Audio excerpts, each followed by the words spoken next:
Hello and welcome to Mindshifters Radio. I'm Tim Hayes. I'm your host for the first hour. And today is Tuesday, July 1st, 2025. As always, we're grateful to everyone who's joining us here today, whether you're listening live or through the archives, as we spend another couple of hours teaching and supporting people in using some of the most powerful, effective, efficient, and accessible tools I've ever encountered. These tools are available absolutely free through the tireless efforts of Dr. Michael and Jeannie Ryce on the website at whyagain.org. If you go to that webpage and click on the two words that say Start Here in the upper left-hand corner, it will take you to a page where you can download and read Chapter 24 of Dr. Michael Ryce's book. His book is titled, Why Is This Happening to Me Again? And that chapter of the book contains a narrative description and explanation of the primary tool in this work. That tool is called the Reality Management Worksheet, sometimes called the Reality Management Wake-Up Sheet, and it's a tool I've been using to great effect for over 20 years now to improve the quality of my life and most of my relationships, and to turn any negative emotional experience I have into part of the infallible guidance system that each and every one of us has been given. You can also download the actual worksheet process itself. It's a simple PDF file. Click the link, download it, print it off, copy it as often as you'd like, and use it over and over again absolutely free. You can also download a whole host of audio files of shows just like this one where people have been stepped through that worksheet process. And if you choose to listen to them even repeatedly, they can serve as a powerful tutorial for you to help you get maximum benefit from these tools in the shortest amount of time possible. We hope people do all of that soon and often, primarily because it tends to improve the quality of people's lives the more they actually apply these tools in their lives, and secondarily because it tends to prompt comments, questions, answers, and testimonials. If you have any of those to share with us, please do so. Send us an email. You can email me at tjh@mindshifters-academy.org.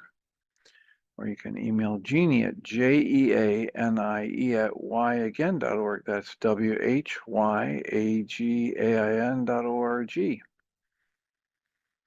And if we get a question or a comment from you, we'll address it on the internet show, and then as time allows, send you a notification about what day and time that occurred, so you can listen back to the archives for your feedback or input. And we greatly appreciate whenever anybody does that, because it makes it infinitely easier for us to live into our intention with this work. The intention we have here is to be a service, and that's just lots easier to do when we know how these things are landing for you. And we've been taking a look at the book by Christian Sundberg titled A Walk in the Physical. And we've been reading the Q&A at the third section of that book.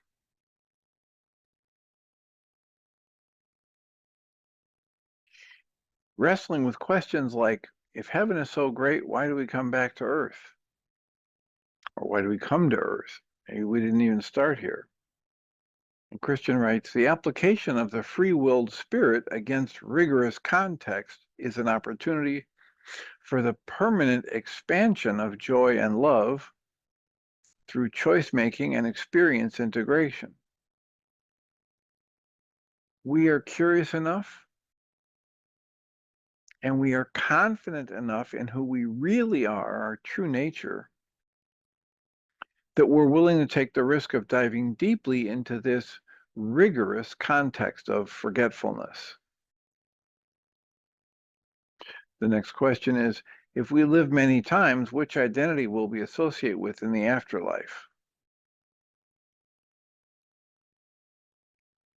Christian writes, the state that one experiences immediately after death is not the same for every individual because each soul is unique and each soul is at its own point of evolution. Some people, for instance, may continue as their latest human personality for a while once they're in the non-physical environment.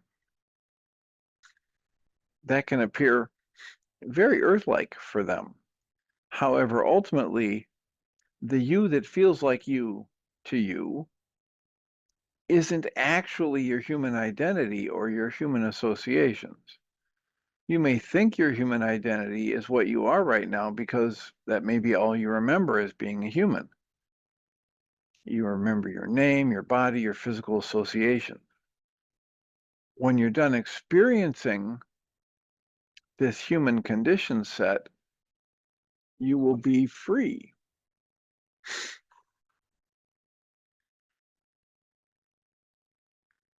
But you'll still be you.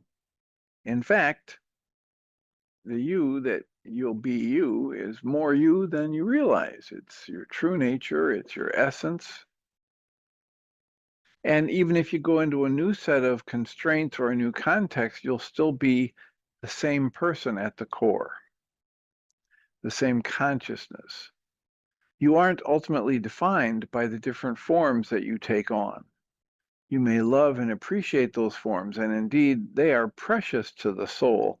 However, you don't need them to differentiate you from others. And you don't need to pick one over the other because you've played them all. The next question he asks is it our choice to come here, or does another being talk us into it? And Christian writes, it is our choice.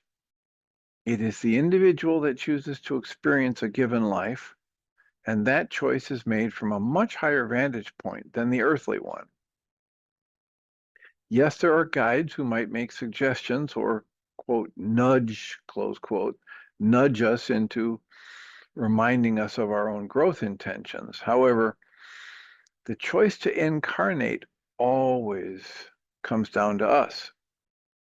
The soul has sovereignty, and the choice to be, quote, bound, close quotes, into the physical experience for a while must be entirely our own.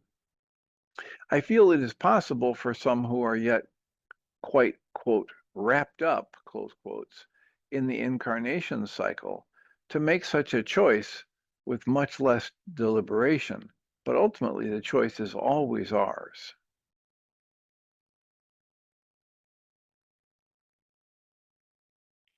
Dr. Tim, can you read that sentence again? Well, this is the idea that, your soul always has sovereignty. And you can choose to be bound up in the physical for a time being, but it's a choice, right? He says, I feel it is possible for some who are yet quite wrapped up in the incarnation cycle to make such a choice without very much forethought and deliberation, right? Because they're just caught in the cycle of, I have to be in the karmic wheel. I've got to go from an ant up to the king of the gods and then back down to an ant kind of thing. So that he says, not everybody is as thoughtful and intentional about taking on a physical life as everybody else is. Does that make sense?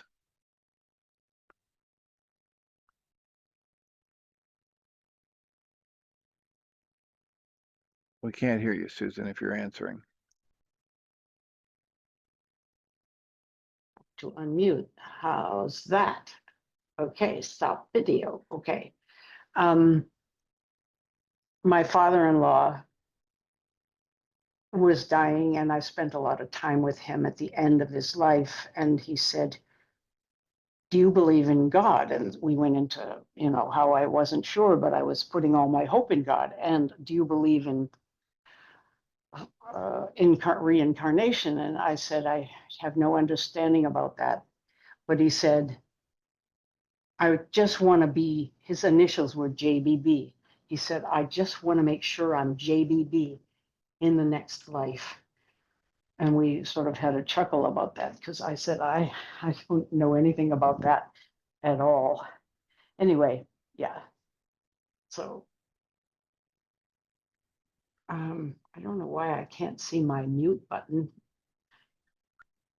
Do you want to mute? Eventually I will. There. Okay. I just wanted to say that I wanted to hear that last thing you read because I just didn't get it. And you did. So thanks.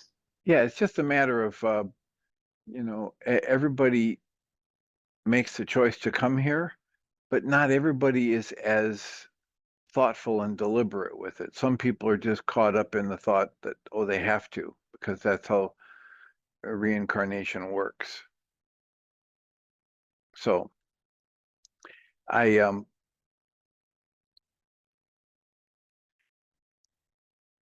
I think we were talking about this a little bit yesterday with the other Susan, that my brain doesn't go to 17 different levels of complexity over this stuff. My brain functions best when I just keep it very simple. And in this moment, am I choosing for love? In this moment, am I going with the flow of life? In this moment, am I asking to be taught by life? And if I'm doing that, I'm on track. And if I'm doing something other than that, I'm either temporarily distracted in some neutral area or I'm working against myself. I'm literally creating the suffering that I say I don't want.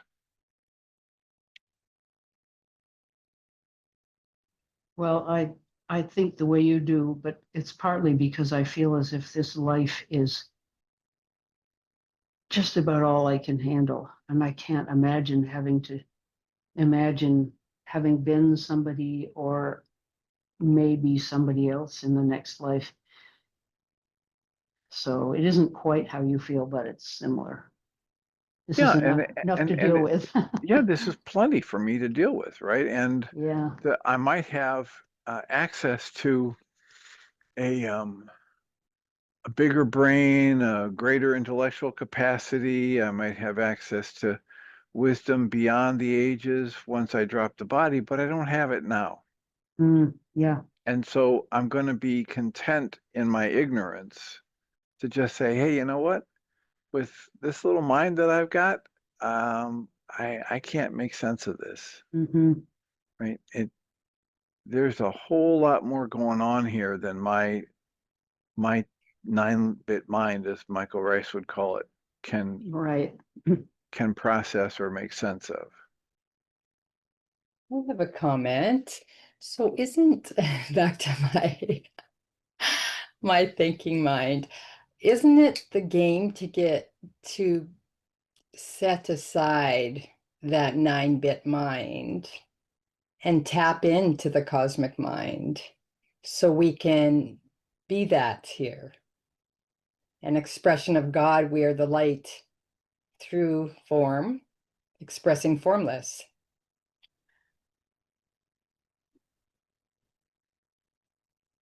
Okay, so you're stating it as though there's this well-known actual action plan, right? And so Mm-hmm. if you like the words that you just used and they have Yeah, a certain meaning for you, then use them, right? And if yeah, you think that that's going to take you someplace that you want to go, then go there. See yeah. what it has to offer you. And I guess in my view, the Course in I've met many sacred texts, including the Course in Miracles, which I happen to love, the Course in Miracles. Um, Now, is there a destination? I do believe there is a destination. And the destination is to return to who we truly are. And why, I mean, as you said earlier, I believe we came into this game, as Christian said, with a life script.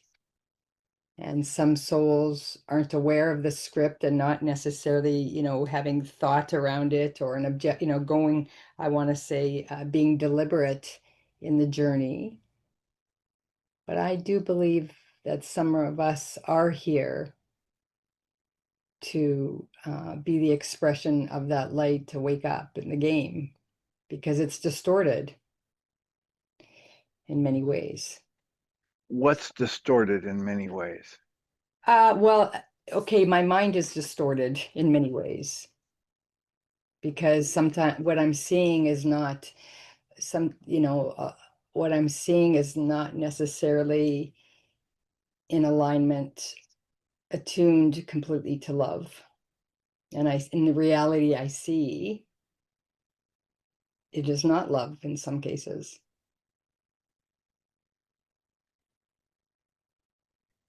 Well, you know, everything in scale, right? So what this book has said over and over again is that this thing, we're using this word for the creative energy, right? Love, Yeah. the Mhm. essence of creation itself, the essence of the God intelligence. It is what is fundamental. It is the thing that can't ever be missing. Yes. But you were just talking as though it's gone missing.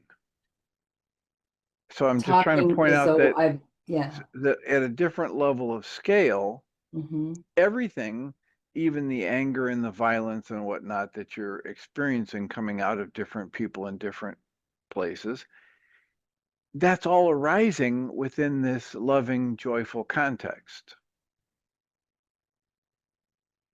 Hmm.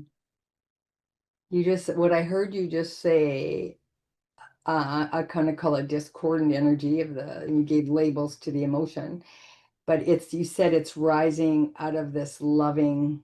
Yes, because love is all there is, because this creative force is the essence of everything. So help me understand that more then. It's, see, when you say it's rising out of that,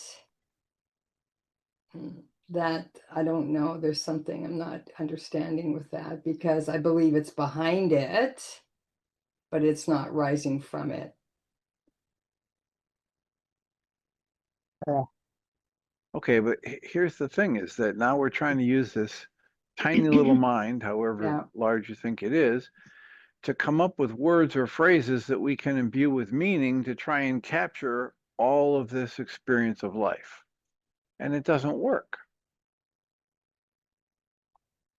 It can't work. It's like the story of if you took all the branches on all the trees in the entire world as pens and all of the water in every ocean, river, lake, stream, and creek as ink, and you wrote for an eternity, Mm-hmm. you would never exhaust all the names for God. Mm-hmm. Well, that's just a finger pointing, right? That's Mm-hmm. not a knowing of anything. That's just a thing of saying, yeah, gee, I'm so limited, there's only so much I can actually know in that intellectual capacity. I can So have a direct experience of something that goes beyond words each new heartbeat, but I'm not going to be able to uh, say any useful words about it. yeah, so I can say through experiential, there's times I am love and times I am not. There are times when you're aware of your true nature as love, and other times when you get distracted from it. But you're always that energy expressing it in form Hmm. because So that's I all lose there the is. awareness of that state, is what you're saying. Right. Right. You can get distracted. You can get convinced that you're separate and separated from and or better or worse than another spark of the divine, but that's all just your mind games. Perception. Well, I can tell you that you've actually simplified the game for me because if all every moment am I being love, yeah, is what I, yeah, am I coming from love? That's basically it. If not, clean up our mind. And so it's going to be a journey for me to let go of figuring it out, which I did yesterday, worksheets and lots of mind shifting, and it was very deep. It was like ancestors were coming through on the other side of the mind shifting. That was not even I think my mom's sister came through. It would be like my father spoke, probably ancestors of many needing to understand. So I really appreciated you helping me with that yesterday. And it continues today, obviously, with just being in the moment. Well, and I appreciate your willingness to do the work around it because that's the only thing that actually benefits us, right? Talking about doing the work doesn't benefit us, but actually putting the pen to the paper and either a worksheet process or the targeted journaling that Michael calls a mind shifter, that's what brings the results that people experience. Mm-hmm. Yeah. So I'll have to, yeah, I can see coming up against this. Oh, I'm 60 years old, and as far back as I can remember, even young as 2, didn't have a language, but feeling that I needed to figure it out. That there's, yeah, and that's a whole construct to break down. So very interesting. So thank you. You're entirely welcome and deserving.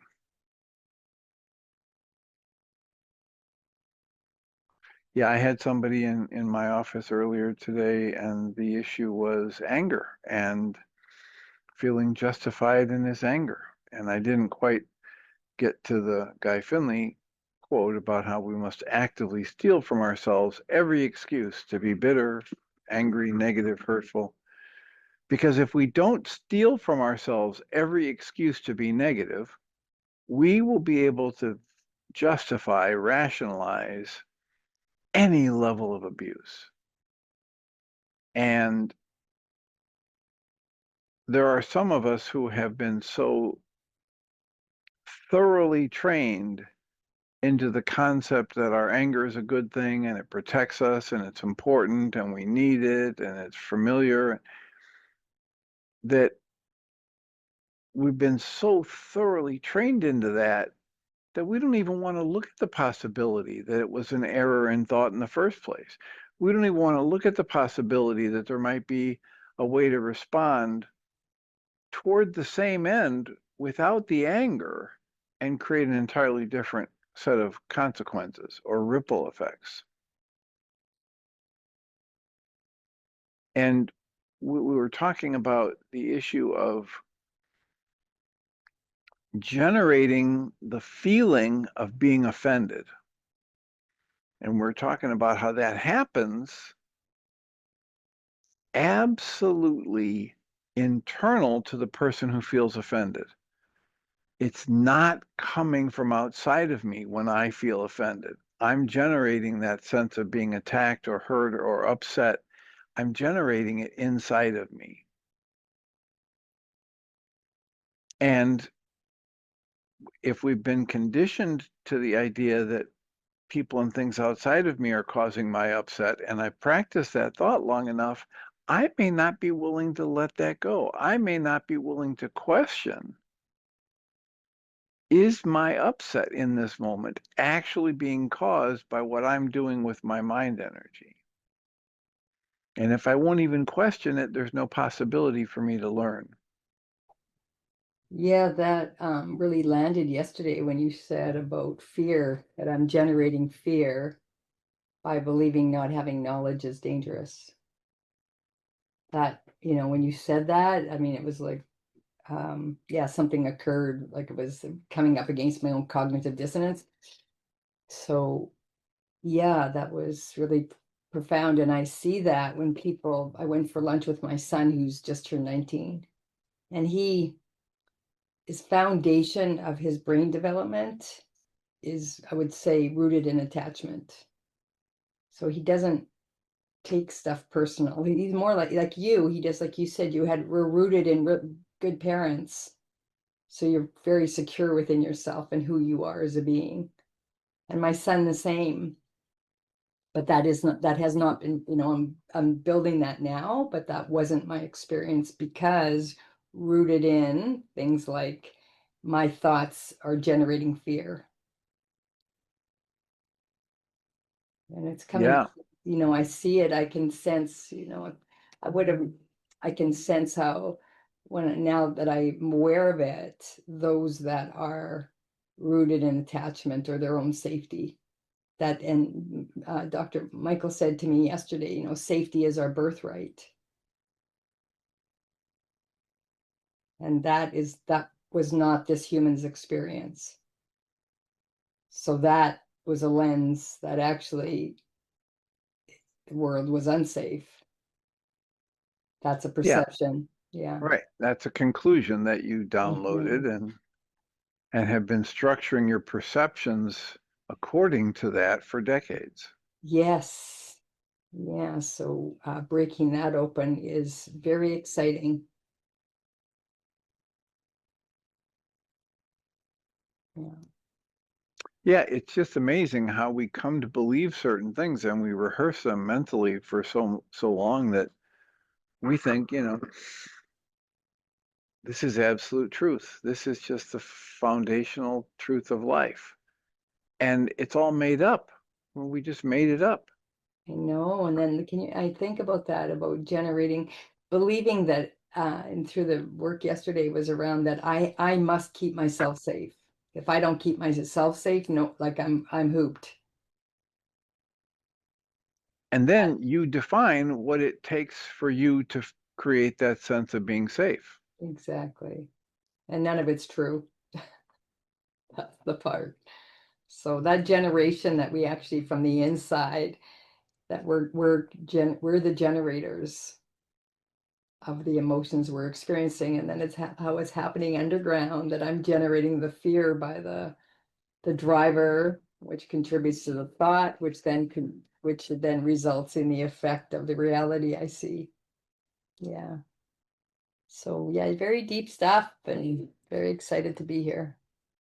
Well, and the idea is that the more you learn about this process and your ability to learn, Yeah, I didn't do that, by the way. That just popped up because my thumb must be up on my arm. that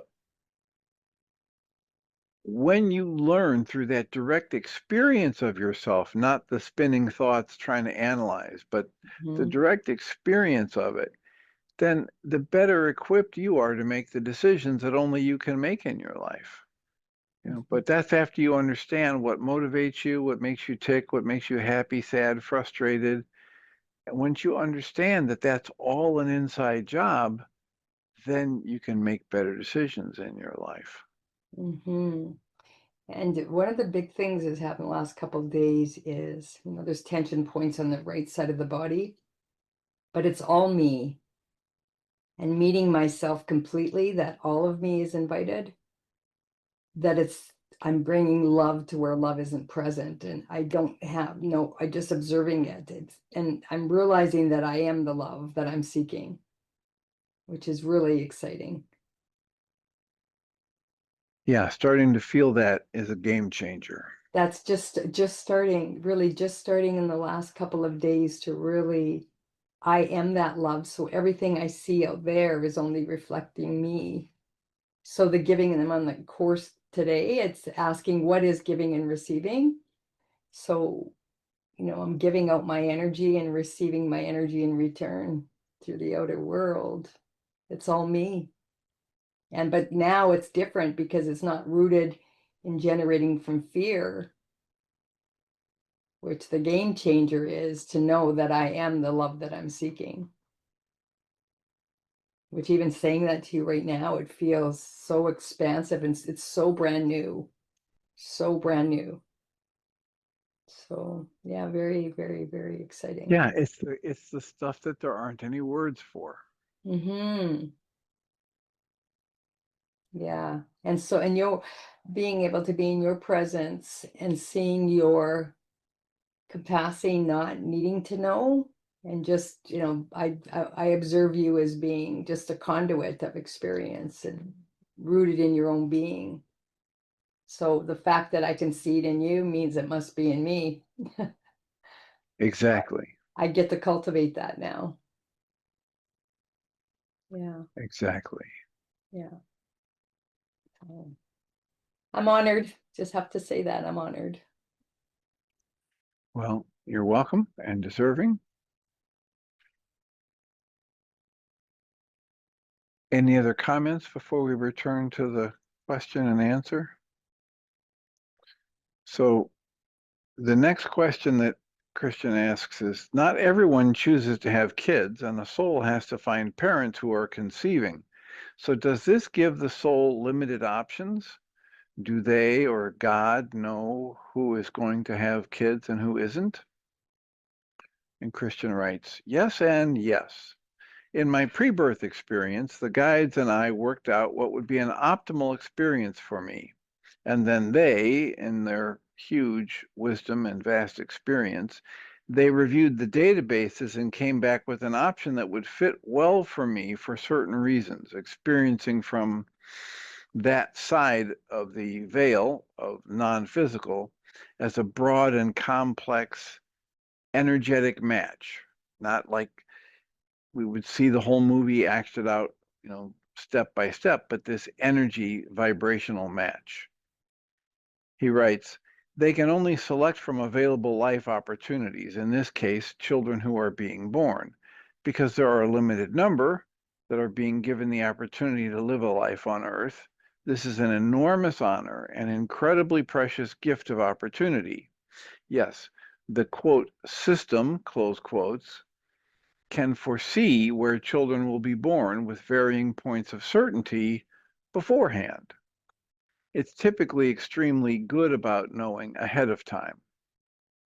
However, since that realm is not restricted to our own version of linear time, it gets strange to speak to that from here. So if you're talking about an experience where the life that you've led already, if you're 60 or 70 or 80 or 90 years old, the life you've led already is less than the blink of an eye in the non-physical realm. And the human mind can't even really wrap itself around that concept. It can say some words about it, but if there is no past and there's no future and there's only the present and everything is here in this moment and accessible to me if I ask to be shown, my mind hasn't lived in that experience. It's had an experience of linear time in a body that began quite young and is now considerably older.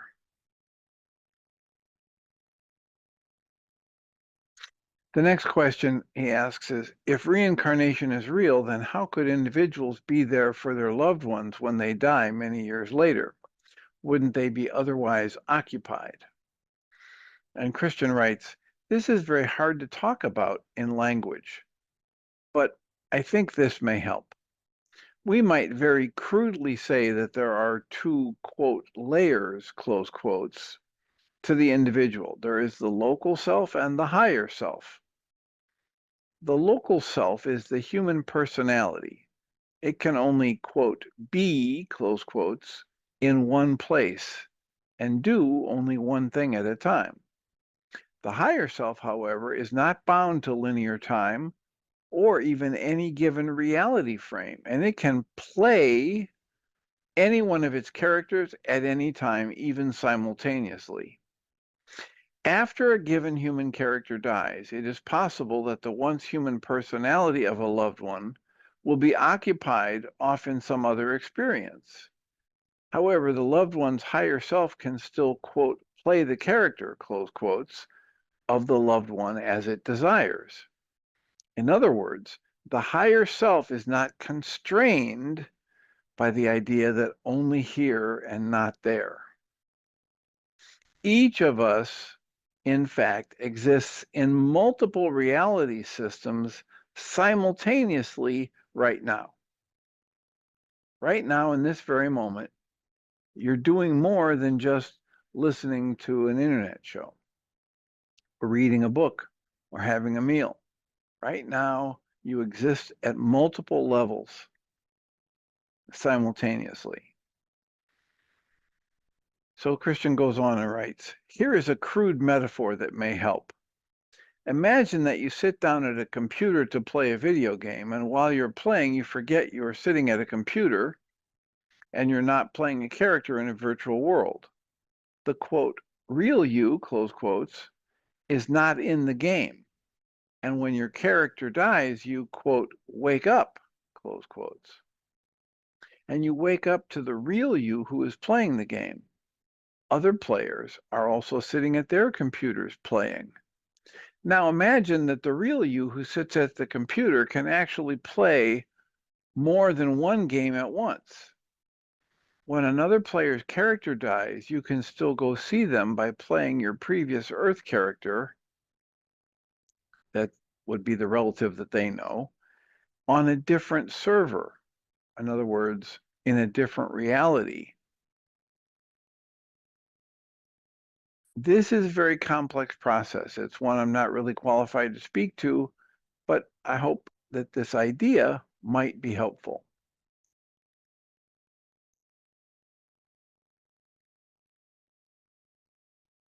So, you know, I keep hoping one of these days, one of these kindergarten examples will resonate. But the idea is a really bright kindergarten student can ask a good question, but there's no way they could comprehend the answer. We've talked about this before. If we had NASA engineers at the kindergarten class and one of the 5-year-olds decided to ask a very measured, direct question about how do you get something that weighs that much moving so fast that it goes into orbit? And, you know, the experienced NASA engineers, physicists start talking about drag coefficients and lift and thrust and that 5-year-old kindergarten kid can't comprehend any part of that answer. But it doesn't mean the answer is wrong, and it doesn't mean that the kid is wrong. It just means there's a level of comprehension that is quite limited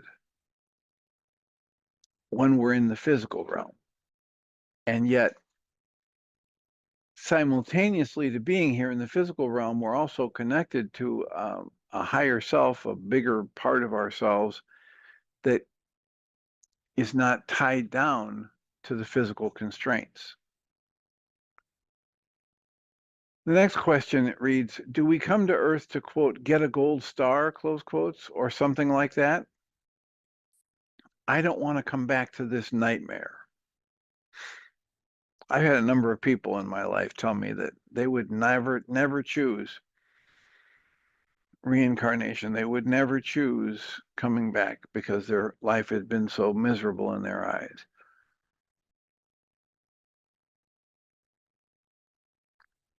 Most of those people over time have told me they've changed that tune. They've changed their message. And they found a way, whether it's through the use of tools or just happenstance, but they found a way to enjoy and appreciate their life. Christian writes in response to this question, we do not come for a gold star. We don't come here for an accolade or a trophy or anything like that. He writes, imagine all the pain you've known in this, quote, nightmare, close quotes, and imagine it being reversed and now better understood forever. Imagine the deep chasm of the suffering you've dug for yourself in this lifetime is now filled in with light and joy. Imagine all the wantings you've given birth to having been fulfilled. All of the loves you've had in this life now celebrated. Celebrated and unfeathered. Unfettered. We are participating in an expansion in being, an expansion in what has been experienced and will forever be a part of you and a part of all that is as well.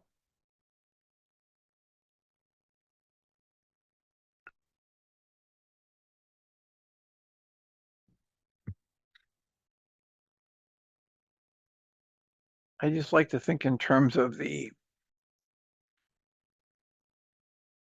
idea of the stories, like the story of the little frog sitting in the well, and another frog falls in the well and starts complaining that now it can't see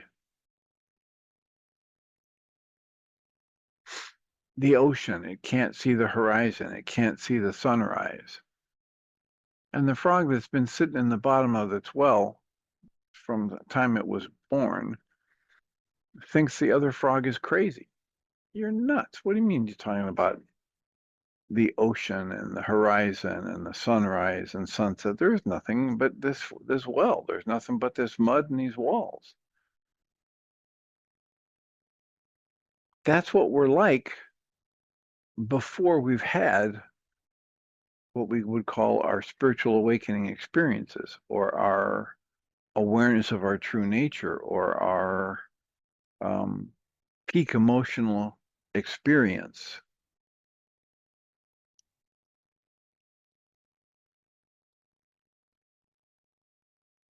Words can't describe how good that vacation was that I just had from the 13th through the 23rd of June. I actually played around with trying to create some other words that have a deeper, richer meaning for how good, how valuable, how preferable different aspects of that trip were. Well, the same is true for us as we grow in our awareness that we're not just a hunk of physical material. We're not a body bag. We're not a meat suit, as some people call it. The next question that he asks is, having come back over and over to make things right sounds like saved by deed as a theology, or it's a theology that's work-based acceptance. And then the question reads, isn't grace freely given? Isn't it true that we don't have to earn our way into heaven? And Christian writes, we are loved unconditionally. Grace is always freely given, as we then freely choose to commit to various incarnation opportunities. We come back because we choose to, not because we have to. And that's very, very strongly the message that comes through in the Way of Mastery is you didn't have to come back here. At the same time that's true, you didn't make a mistake by coming here. Whether it was your first time or your 10,000th lifetime, it's all okay. And you're choosing it.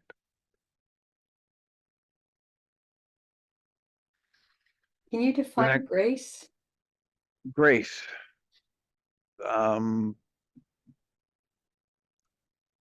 Original blessing, the flow of life. Everybody's got different meanings for it. I mean, a lot of people think that when something happens in their life that they prefer, that means they've witnessed grace being given to them, as though it's kind of a gift that people are given.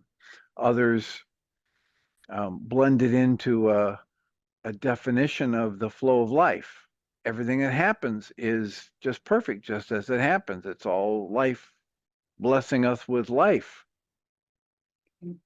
And then there are those religious kind of tempered meanings that have a definition about God, the Father, the Son, or the Holy Ghost giving you this loving energy or changing things for your benefit. Some people consider that as a definition of grace.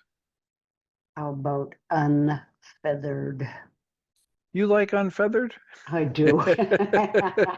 You know what, Dr. Tim? I had a parakeet that I was given free.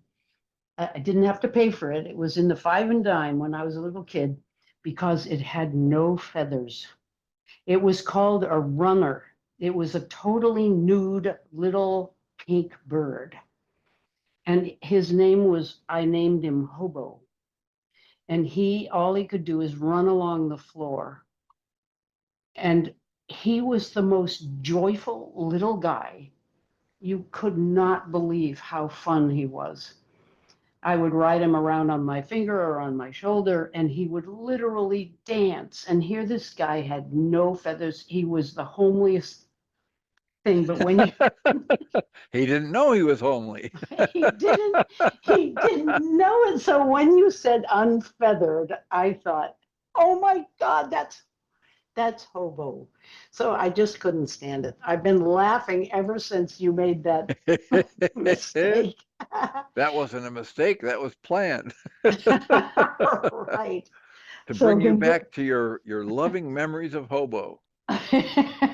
yes, thank you very much.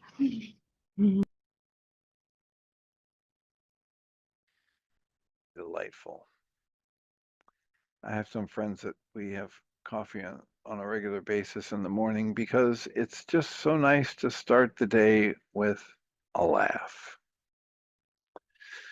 So,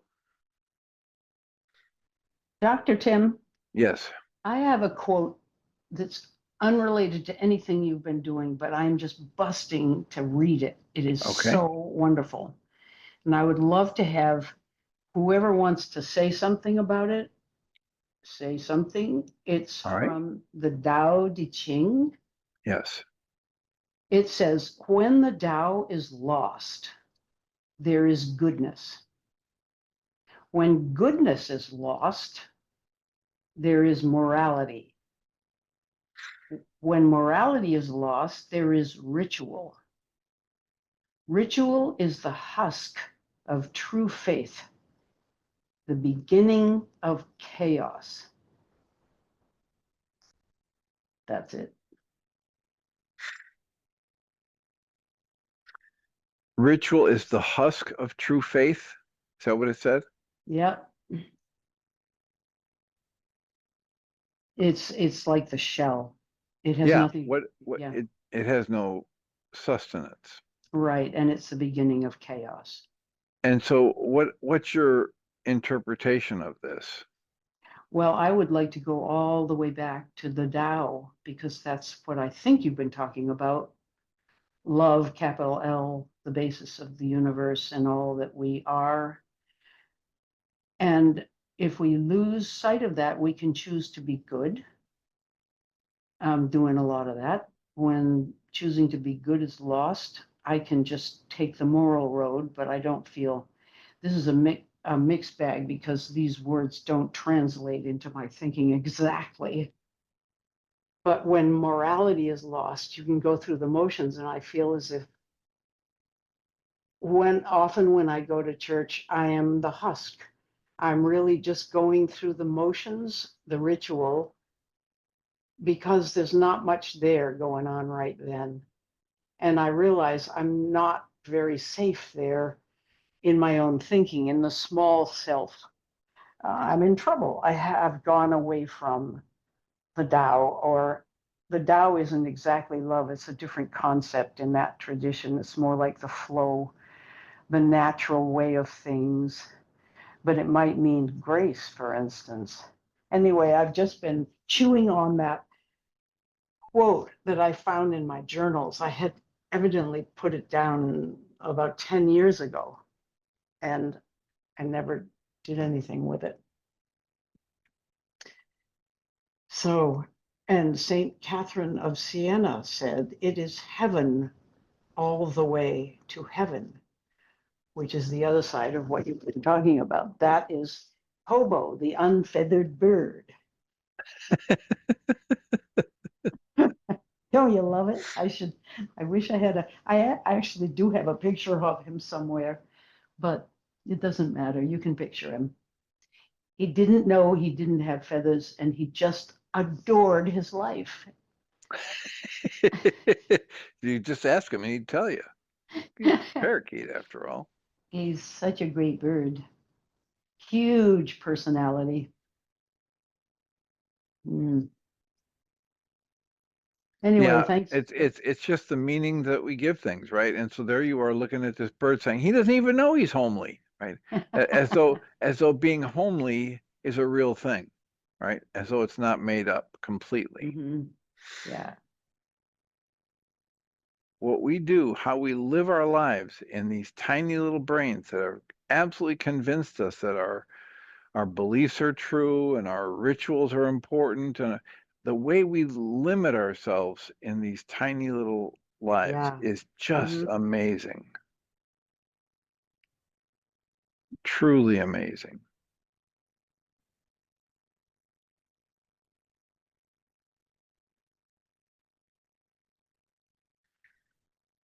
So, can we open? Can we just be wide open and expansive? Can we say that whatever we experience is just perfect, just the way it is? That's what we're being called to. And to be more in the flow of life and just appreciating the gift of being able to go with the flow. It's like that the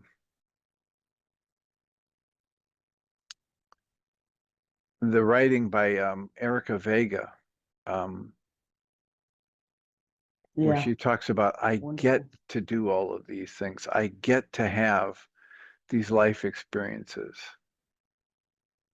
Joy in Disguise, I think, is the title of that writing. And, how we're going to define it. I can define it as this is horrible life. I hate this. I wish I didn't have to do this. I'm burdened by what I have as responsibilities. Or I can say, you know what? I'm just going to be delighted that I get another day to live and breathe and witness whatever unfolds. And you better believe that those two different interpretations for life and the meanings of life are going to produce two very different experiences of life.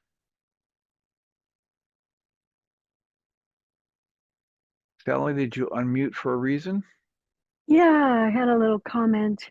I've had so many comments, but I try to listen more than speak. I had a thought last week. I was given I had a bunch of tests, and the results showed a concern, and the doctors were extremely concerned based on their readings of the results. And so Friday, I was left with kind of a giant question mark, like the great mystery of like, what is my body expressing, or what is the body of Sally expressing that may need care? And so part of me wanted to research. I wanted to go into that. Michael Ryce calls it the pseudo solution of trying to think my way through it. And so then I I was so tempted. It was like worse than chocolate. I wanted to go to my computer and start, investigating this condition that's showing up. And I was fascinated that the voice in my head was very firm and very clear, and it said, "Go live." And I thought that was clear. So I realized what I love is sailing. And so I just put the word out to some of my sailing friends. And I was literally on a boat on the water sailing most all the weekend. And it was the most blissful sailing. I was in such beauty, and I love the waves of the wind and the waves of the water merging all in my experience at once. And it was just this amazing living that went on. And then one day I, realized, okay, I need to see what the body of me needs next and deal with that. But I just, yesterday and today,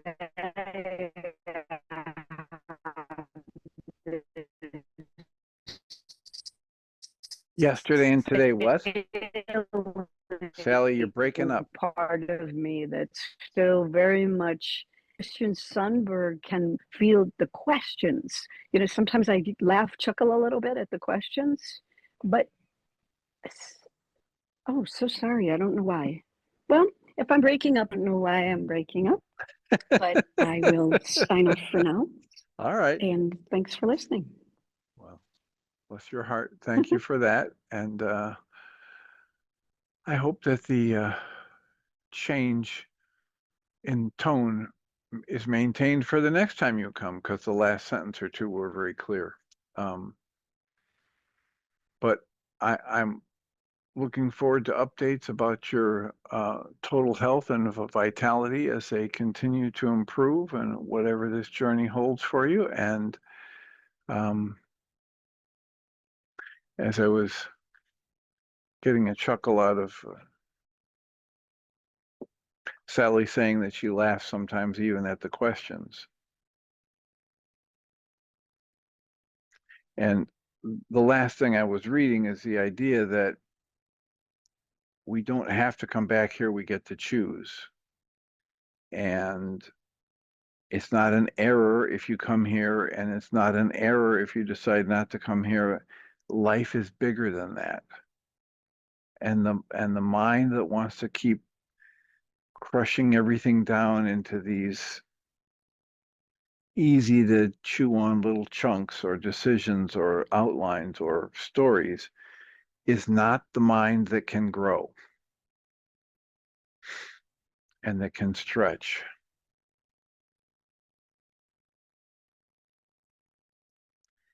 This last question, I'll read it very quickly. He says, what's the purpose of reincarnating over and over again? What's the point? What's the end game? And he writes, it's very simple. The point of life is the expansion of joy and love, the expansion of life itself, the expansion of beingness. Being alive is its own reward. Having the creative energy flow through you, flow through it, makes everything worth being, worth having, worth experiencing. He writes, the soul develops as it integrates experience, and various experiences yield various opportunities, which ultimately serve that expansion of joy and love. The processing and overcoming of fear is synonymous with the expansion of love. Try and wrap your mind around that. The processing and the overcoming of fear is the same thing as the expansion of love. Incarnation offers opportunities of perspective, growth opportunities, and opportunities to integrate fear or express love. Regarding a, quote, end game, close quotes, the human mind, which perceives reality as being linear, tends to want to understand a beginning and an end. However, beingness has no beginning, and it creates as it so chooses in an ever-evolving symphony of expansion and refinement that goes way beyond the human mind's capacity to comprehend it. So thank you for being here, for listening, for raising questions and having comments. Thank you for participating. There's a support group tonight from 6:30 to 9 p.m. Central. It's a Tuesday night. There will be one tonight and again on Thursday. And I